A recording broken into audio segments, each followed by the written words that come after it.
गरम। आ, आ, नीच को नाश करवाक मानेगा।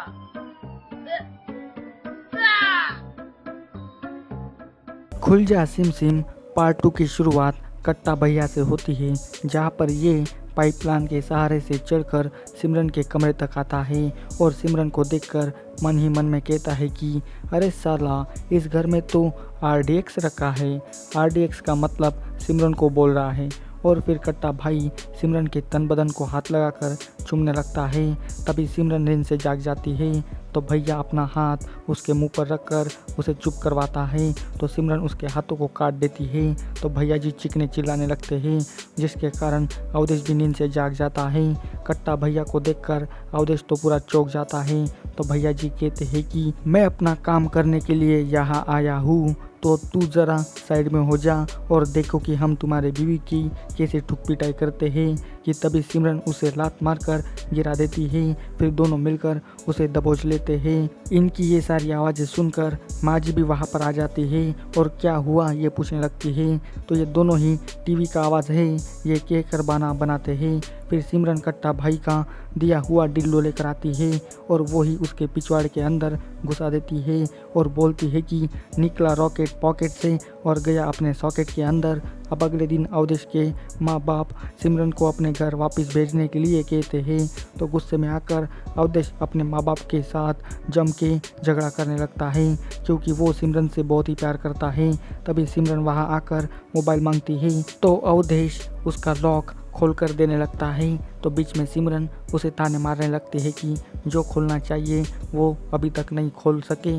ये सुनते ही माँ जी भड़क जाती है, जिसके बाद माँ जी भी ताने मारने लगती है कि बाद में सिमरन अपने पति को एक बुड्ढा तक कह देती है और गुस्से में आकर सिमरन फ़ोन को अवधेश के सिर पर मार देती है, जिसके कारण उसके सिर पर चोट लग जाती है। तो सिमरन उनसे माफ़ी मांगने लगती है और माँ बाप भी भड़क जाते हैं, पर अवधेश कहता है कि ये हमारा आपसी मामला है, आप बीच में ना आए। फिर अगले सीन में तेज की बीवी सिमरन से उसका हालचाल पूछने लगती है तो सिमरन कहती है कि हमारे साथ कुछ भी अच्छा नहीं चल रहा है, मेरा तो अब मन भी नहीं लगता यहाँ पर, क्या आप मेरा मन कहीं बहका सकते हो। तो तेज की बीवी उसको अपने साथ लेकर जाती है। ये पूरा सीन माँ जी देखकर पूरी सोच में पड़ जाती है। इधर सिमरन और स्वाति एक कमरे में आकर दोनों एक दूसरे के बहुत ही करीब आने लगते हैं और दोनों ही एक दूसरे को देखकर बड़े ही रोमांटिक हो जाते हैं, जिसके बाद दोनों ही एक दूसरे को चाटने लगते हैं। अब स्वाति को भी रोज़ चरम सुख नहीं मिल रहा था, इसी वजह से वो भी एकदम से अपना आपा खो बैठती है और सिमरन के साथ मिलकर लेस्बियन वाला सेक्स करने लगती है। ये दोनों बहुत देर तक ये खेल खेलती है, जिससे कि दोनों की गर्मी उतर जाती है।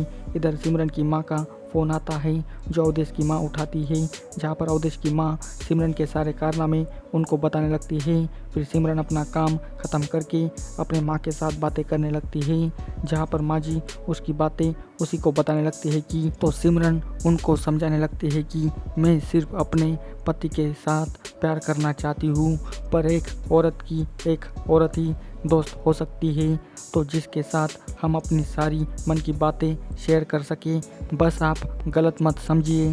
सिमरन अपनी माँ को समझा के फ़ोन रख देती है। फिर शाम को अवधेश अपनी माँ को समझाने लगता है कि इसमें सिमरन की कोई भी कमी नहीं है, कमी तो मुझ में है। माँ जी अब अवधेश की बातें समझकर शांत हो जाती है। फिर रात को सिमरन अवधेश को गपागप करने के लिए उकसाने लगती है, पर अवधेश का मूड नहीं बनता। तो सिमरन कहती है कि मैंने आज एक गोली खाई है, जिसके कारण मेरा अभी बहुत ही मन कर रहा है गपागप करने का। अवधेश हंसकर कहता है कि तुम कुछ भी मत खाया करो, इससे कुछ भी फ़ायदा होने वाला नहीं है। अब अवधेश फिर से अपना मूड बनाने के लिए सिमरन को कुछ करने के लिए कहता है। तो सिमरन इस बार दो सहेलियों की एक कहानी बताने लगती है। सिमरन इतने रोमांटिक अंदाज में कहानी बताने लगती है कि पूछो ही मत, पर फिर भी अवधेश का छोटा चेतन खड़ा होने का नाम ही नहीं लेता और फिर से सिमरन के सारे अरमान आधे अधूरे रह जाते हैं। फिर अगले सीन में कट्टा भाई अपना इलाज करवाने डॉक्टर के पास जाता है, क्योंकि सिमरन ने उसका मेन गियर ही उखाड़ फेंक दिया था। डॉक्टर टाके वाके मार के कट्टा भाई का इलाज कर देते हैं। अब कुछ दिनों बाद होली का त्यौहार आता है, यहाँ पर तेज की बीवी स्वाति सिमरन से कहती है कि तुम यहीं पर होली खेलोगी या फिर बाहर जाकर खेलोगी। ये बात सिमरन की सासू माँ सुन लेती है। फिर तेज वहाँ आता है और वो कहता है कि आज तो हम अपनी भाभी के साथ होली खेल के ही रहेंगे। और तभी वहाँ पर समर भी अवधेश के साथ भांग लेकर आता है, जहाँ पर अवधेश ज़बरदस्ती करके सिमरन को भांग पिला देता है, जिसके बाद सिमरन को भांग चढ़ जाता है और वो वहीं पर अवधेश के साथ रोमांस करने लगती है। और ये तीनों इनको ऐसा करता देख उनको घूरने लगते हैं। और तभी कट्टा भैया भी होली खेलने आ जाता है, तो कहता है कि सिमरन को बाहर बुलाओ क्योंकि हमें भी उसके साथ होली खेलनी है। सिमरन कट्टा भाई को देखकर अपने हाथों पर मिर्ची का पाउडर लगाकर जाती है, जहाँ पर कट्टा भाई सिमरन को देखकर कलर लगाता है और बदले में सिमरन भी पूरा मिर्च पाउडर उसके मुंह पर घुसेड़ देती है, जिसके बाद तो कट्टा भैया की गांड पूरी फट जाती है। अब कट्टा भाई पानी पानी कहकर चिल्लाने लगता है, पर वहाँ पर पानी की एक बूंद भी नहीं होती। जिसके बाद एक लड़का कट्टा भाई के दर्द को समझते हुए उनके चेहरे पर मुद्द देता है, जिसके बाद कट्टा भैया को अच्छा लगने लगता है। बाद में सिमरन नहाने जाती है, जिसके पीछे पीछे अवधेश भी आकर कहता है कि होली के दिन अकेले नहीं नहाते, ये सबसे बड़ा पाप होता है। जिसके बाद सिमरन कहती है कि क्या सच में आज आपके पिचकारी में से पानी निकलेगा। अब सिमरन बड़ी उत्सुकता के साथ उनका हिलाने लगती है, पर एक बार फिर से अपने पति का घंटा हिलाकर थक जाती है, पर एक बूंद भी पानी नहीं निकलता। अब सिमरन सिर्फ अवधेश को अपनी पढ़ाई पर ध्यान लगाने के लिए कहती है, क्योंकि इससे तो कुछ होने वाला नहीं है। इधर डॉक्टर साहब चोरी छुपे अपने नर्स के साथ होली खेल रहा था। डॉक्टर अपने नर्स के साथ बड़ी गंदी बातें करके उसको उकसाने की कोशिश करने लगता है। तभी कट्टा भैया अपना लाल चेहरा लेकर उसके पास आता है और अपनी परेशानी के बारे में डॉक्टर को बताने लगता है। नर्स उसके मुंह पर से कलर को साफ करने लगती है, पर भाई के नाक से इतनी बदबू आती है कि नर्स उसके मुंह पर ही उल्टी कर देती है। पर कट्टा भैया को इसके बारे में कुछ भी पता नहीं होता, क्योंकि मिर्ची पाउडर की वजह से वो अपनी आंखें भी खोल नहीं पाते। अब डॉक्टर कट्टा भैया की आंखों में गुलाब जल डालकर थोड़ी सफाई करता है, जिसके कारण उसके आंखों में से पाउडर निकलने लगता है। अब कट्टा भैया की आंखें तो साफ हो जाती है, जिसके बाद वो खूबसूरत नर्स को देखकर उसके प्यार में पागल हो जाता है। जिसके बाद बिना टाइम वेस्ट किए वो अपना पैंट उतार देता है और अपने औजार सीधा नर्स के मुंह में घुसा देता है। अब कुछ दिनों बाद घर जाते समय अवधेश को एक बैनर दिखाई देता है, जहाँ पर लिखा होता है कि अपने गुप्त रोग को दूर करें, जिसे पढ़कर वो उस दुकान पर जाता है, जहाँ पर वो गुप्त रोगी बाबा इनसे मिलता है। और वो बाबा कहता है कि अगर तुम्हें इलाज चाहिए तो तुम्हें मुझे अपने 1 महीने की पगार मुझे देनी पड़ेगी। पर ये बेवकूफ़ अवधेश इस ढोंगी बाबा की बातों में आकर अपने 1 महीने की सैलरी इसे दे देता है। जिसके बाद ये बाबा अवधेश को एक जापानी तेल देता है और कहता है कि एक बार शाम को और एक बार सुबह को लगाना, दोनों साइड से मालिश करना। अब अवधेश तो पागल इंसान है, वो बहुत खुश हो जाता है, पर क्या ये जापानी तेल इसकी ज़रूरतों को पूरा करेगा या फिर इसकी ज़िंदगी में फिर से परेशानियां लेकर आएगा, ये तो थोड़ी देर में ही पता चलेगा। अब कुछ दिनों बाद कट्टा भैया सपना देख रहा होता है कि मेरी शादी सिमरन से हो गई है और अब रात को दोनों की सुहागरात वाली रात है। तो कट्टा भैया सिमरन से कहता है कि हम दोनों का एक सुहागरात वाला वीडियो बनाए क्या। तो गुस्से में आकर सिम कहती है कि आप पागल हो क्या, अपने बीवी का कोई वीडियो बनाता है क्या। तो इस पर कट्टा भैया कहते हैं कि चलो वीडियो ना सही पर घोड़ी तो बना सकता हूँ ना। तभी कट्टा भैया का एक बंदा दरवाज़ा खटखटाने लगता है और ये क्या, कट्टा भैया का ये सपना टूट जाता है। मतलब कि कट्टा भाई सपनों की दुनिया में से सिमरन के साथ बस ठुक पिटाई कर रहा था और कुछ नहीं। फिर अगले सीन में अवधेश अपने माता पिता से आशीर्वाद लेने लगता है, क्योंकि आज उसकी नौकरी के लिए परीक्षा है। अवधेश सिमरन के पास जाकर कहता है कि मैंने जब से वो जापानी तेल लगाया है ना, तब से मेरे नीचे घाव सा हो गया है। तो सिमरन कहती है कि मैंने आपको पहले ही बताया था कि आप ये पाखंडी बाबा लोगों के पास मत जाया करो और पैसे के खातिर वो कुछ भी करते हैं। अब ये सब होने के बाद अवधेश अपनी एग्ज़ाम देने चला जाता है और इधर कट्टा भैया अपने सपनों को हकीकत में बनाना चाहता है, यानी कि ये अपनी शादी का कार्ड घरों घरों में जाकर बांट रहा है, वो भी सिमरन के साथ नाम वाली कार्ड से। जाते समय कट्टा भैया को अवधेश भी मिलता है, तो वो अपनी कार्ड उसे भी देता है, जिसे पढ़कर अवधेश बहुत ही गुस्सा हो जाता है और कहता है कि काहे ये सब कर रहे हो तुम, हमारे बीवी के हाथ का मार खा के भी ठीक नहीं हुए क्या। आगे अब तुम्हारा क्या हश्र होगा ये तो तुम भी नहीं जानते। तभी कट्टा भैया अवधेश को सिमरन का वो बाथरूम वाला वीडियो दिखाता है और अवधेश की बोलती बंद करवा देता है। कट्टा कहता है कि ये वीडियो मुझे तुम्हारे ही घर से किसी ने भेजा है, तो अब तुम आ जाना शादी में, नहीं तो इस वीडियो का मैं पूरा मज़ा पूरे गांव को दूंगा। अब अवधेश वहाँ से आ जाता है अपने एग्ज़ाम में और पेपर लिखते लिखते बस उसे वही बात सताई जाती है। अब इधर कट्टा भैया अपने घर किसी नई लड़की को तो पिटाई करने के लिए लाता है।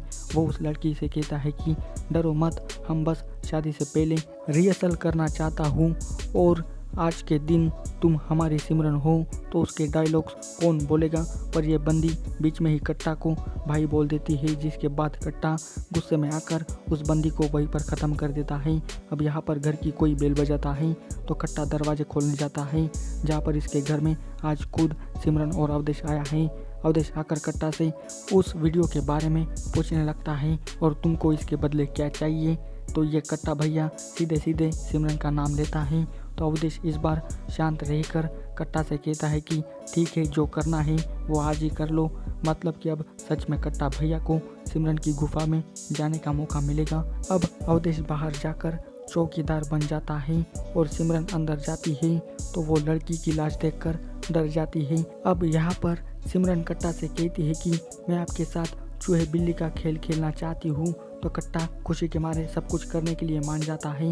अब सिमरन जाती है बिल्ली बनने के लिए और कट्टा उस लाश को ठिकाने पर लगाने लगता है। अब सिमरन बिल्कुल बांगड़ बिल्ली बनकर बाहर आती है, जिसे देखकर कट्टा भैया के मुंह में से पानी टपकने लगता है। बाद में कट्टा सिमरन से कहता है कि आज बिल्ली चूहे को पकड़ेगी और जम के उसकी लेगी, पर सिमरन कहती है कि ना, आज तो चूहा बिल्ली को पकड़ेगा। और ये बोलते ही दोनों के बीच पकड़म पकड़ाई शुरू हो जाती है। यहाँ पर कट्टा भैया को इस खेल में काफ़ी मज़ा आने लगता है। अब कट्टा सिमरन को पकड़ के अपना चूहा दिखाने लगता है, जिसे देखकर सिमरन कहती है कि छी, इस घने जंगल में हाथी नहीं देखता। जिसके बाद पूरे जंगल की कटाई करने के लिए वस्त्रा लेने जाता है कट्टा भैया। कट्टा सामान लेके आता है और उस वस्त्र को सिमरन के हाथों में देता है, जिसके बाद सिमरन पूरे जंगल को साफ करने लगती है और बोलती है कि अब आया ना चूहा जंगल से बाहर। अब कट्टा अपना चूहा सिमरन को हाथ में पकड़ने के लिए कहता है तो सिमरन कट्टा को अपने आंखें बंद करने के लिए कहती है। उसके आंखें बंद करते ही सिमरन जाकर चूहादानी लेकर आती है और अब ये सिमरन इस चूहेदानी में कट्टा भैया का चूहा पकड़ लेती है, जिसके बाद तो पूछो ही मत, कट्टा भाई तो दर्द के मारे बहुत ही चीखने चिल्लाने लगता है, जिसके बाद चूहे का खून भी निकलने लगता है। अब ये सिमरन कट्टा से कहती है कि अब आया ना ऊँट पहाड़ के नीचे, अब आगे से अगर मेरा रास्ता काटा तो अगली बार चूहे को तुम्हारे शरीर से दूर कर दूंगी। जिसके थोड़ी देर बाद ही अवधेश पुलिस को लेकर आता है। पुलिस आकर कट्टा भैया को अपने साथ ले जाती है। अब घर आने के बाद अवधेश को आज गपागप करने का बड़ा ही मन करता है और सिमरन तो रोज चरम सुख के लिए मचलती है। अब सिमरन पूरी हॉट बनकर अवधेश के पास आती है और उसके आंखों में आंखें डालकर खुल जा सिम सिम बोलने के लिए कहती है, जिसके बाद अवधेश खुल जा सिम सिम बोलता है और सिमरन अपने अवतार में आ जाती है। जिसके बाद अवधेश उसकी छोटी चड्डी देखकर कहता है कि यह क्या इतनी छोटी चड्डी, ये तो रुमाल से भी छोटी है, ये तो धागे से भी छोटी है। तो सिमरन कहती है कि आजकल जितनी ज़रूरत होती है बस उतनी ही बनाई जाती है। अब अवधेश का चूहा पूरा गर्म हो जाता है तो सिमरन उसे दिखाने के लिए कहती है और फिर अवधेश अपना चूहा गुफे से बाहर निकालता है। तो इस बार सच में सिमरन इसका देखकर बहुत ही खुश हो जाती है, क्योंकि आज पहली बार अवधेश का तोता खड़ा हुआ है। अब सिमरन से रहा नहीं जाता, वो बिना देरी किए अवधेश के साथ रोमांस करने लगती है और पहली बार उसे अवधेश के साथ करते वक्त बहुत ही मज़ा आने लगता है। इस बार तो अवधेश सिमरन के साथ ऐसी ठुकाई करने लगता है कि पूछे मत, ऐसा लगता है कि किसी ताकतवर आत्मा इसके अंदर घुस गई हो। दोनों को इस बार बहुत ही मज़ा आता है कि दोनों शब्दों में बयान नहीं कर सकते, जिसके कारण सिमरन की इतने दिनों की तड़प आज जाकर ख़त्म होती है। और इसी के साथ खुल जा सिम सिम पार्ट 2 की भी कहानी यहीं पर ख़त्म हो जाती है। आपको इस पूरे वेब सीरीज की कहानी कैसी लगी ये मुझे कमेंट करके बताइए।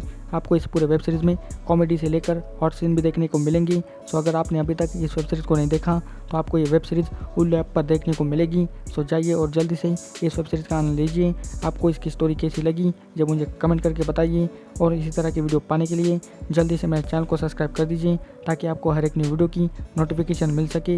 मैं इसी तरह की वीडियो रोज़ाना लाते रहता हूँ, तो जल्दी से चैनल को सब्सक्राइब कर दीजिए। तो आज के वीडियो में बस इतना ही, मिलते हैं अभी अगले वीडियो में। तब तक के लिए goodbye, thanks for watching this video.